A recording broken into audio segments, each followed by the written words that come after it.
So today in this lecture we are going to discuss the vector analysis for current of injury.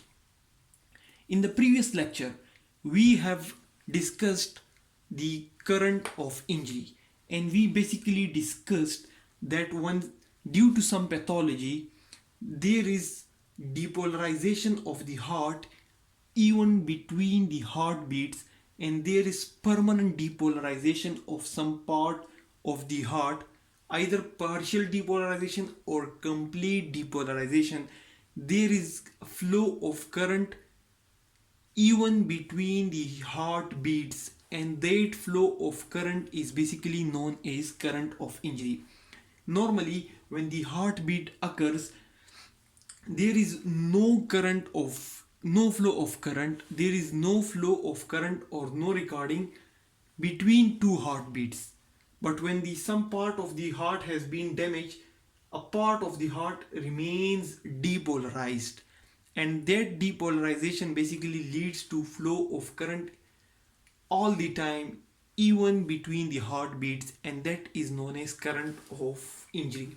And the causes of current of injury were basically trauma, ischemia or infection. That is something we discussed in the previous lecture.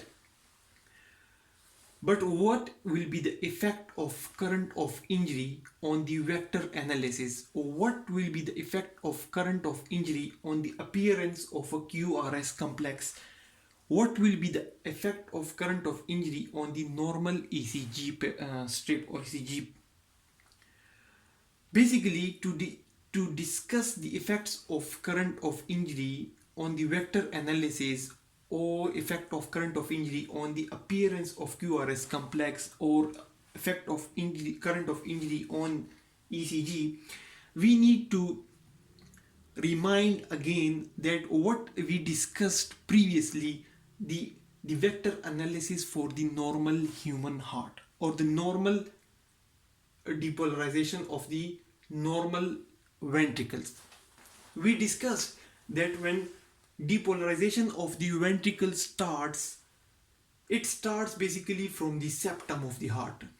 And for the first vector, which basically is made, it is when it is plotted on the three bipolar limb leads here, it is more in the direction of lead 2.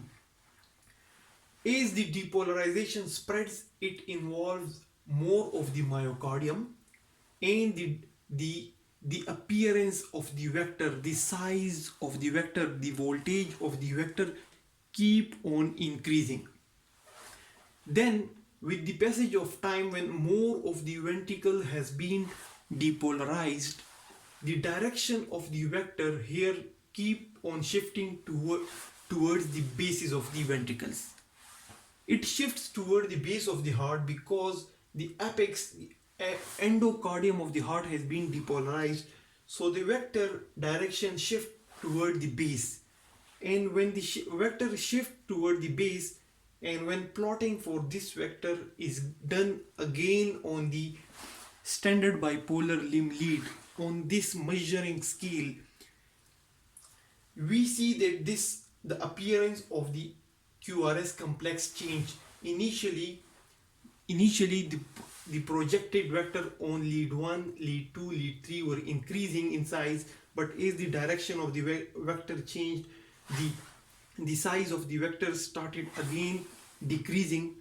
But as the ECG paper strip is moving, so when a pen is recording the size of the voltage, when it is recording the voltage size and the paper is moving, it records the QRS complex like this. If the paper would not move and it will be in a steady state and only a vector would increase and decrease in size, then the appearance could be like increase or decrease and decrease and decrease and decrease.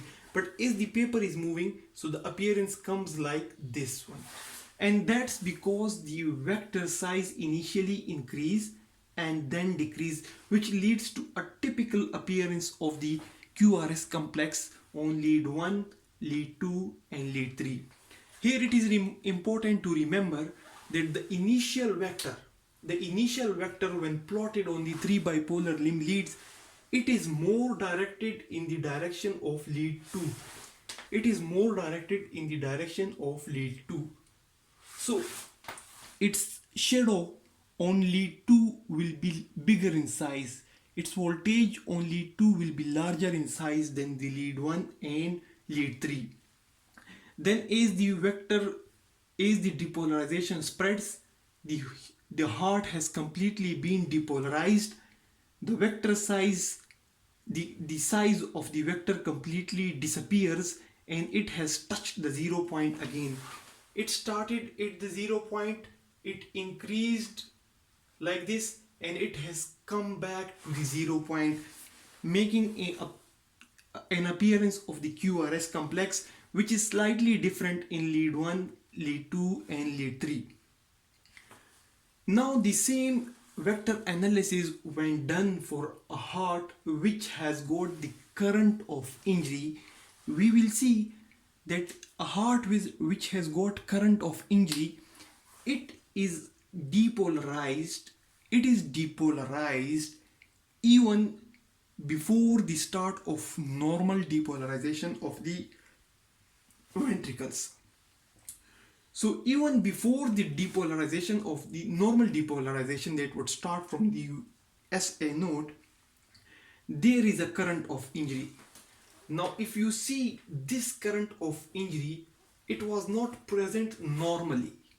The normal depolarization starts here from the 0 point, while in a heart which has got current of injury, there is a flow of current even before the start of depolarization, and that current has been shown here. When the vector is drawn for that current of injury, it is more directed in the direction of lead 3. Here the first vector was more in the direction of lead 2, but in the current of injury for this specific example, we have the initial vector, which is more directed in the direction of lead 3. So the shadow of this ventricle will come more on the lead 3 initially as compared to lead 1 and lead 2. And another important difference is that the shadow of this vector is in negative direction. It is in negative direction for lead 1. For lead 1 it is in negative direction. So it is recorded below the 0 point. It is recorded below the 0 point. And it is in positive direction for lead 3 and lead 2. It is in positive direction for lead 3 and lead 2. So the recording is basically coming above the 0 line. In the normal ventricles, it was starting from the 0 point. It was starting from the 0 point because there was no current of injury. In a ventricle or in a heart, a pathological heart, there is current of injury, and the initial current of injury has got a vector which is more in the direction of lead 3 as compared to that of a normal ventricle where it was more in the direction of lead 2, and it had got positive vectors for lead 1, lead 2 and lead 3. Here it has got negative vector for lead 1, and that's why it has been drawn below the 0 point. It has got positive vectors for lead 2 and lead 3. That's why it has got positive deflections above the 0 point. Now from here onwards, here the depolarization of the ventricles, the normal depolarization has started. Now the plotting from this point has basically been started here.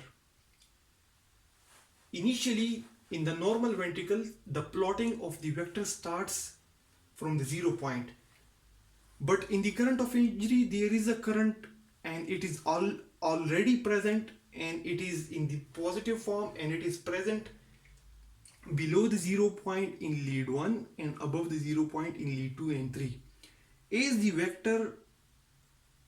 depolarization progress, a vector is formed, and that vector progresses, and as the depolarization spreads toward the basis, the shape and the direction and the voltage of that vector change, according to which, if plotting is done, the appearance of the QRS complex becomes such that some of the voltage may be present above the zero line, and some will be present above the zero line, and some will be present below the zero line. On ECG, here the normal ECG is like something like that. But in a heart which has got the current of injury, the QRS complex could have ST elevation. It can have ST elevation. Similarly, it can have ST depression. So this basically, after the current of injury, the initial deflection, the normal ventricular progress, the normal progression of the vector which changes direction with the progress of depolarization, that plotting has been done, and the final appearance of the QRS complex comes like this.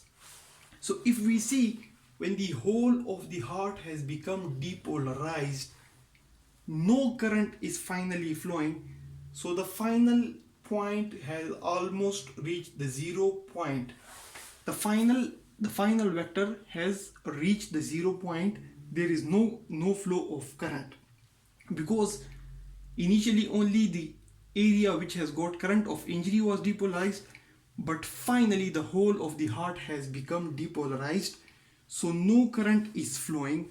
And when no current is flowing, there is no recording of the vector, and that area is basically coming on the 0 point.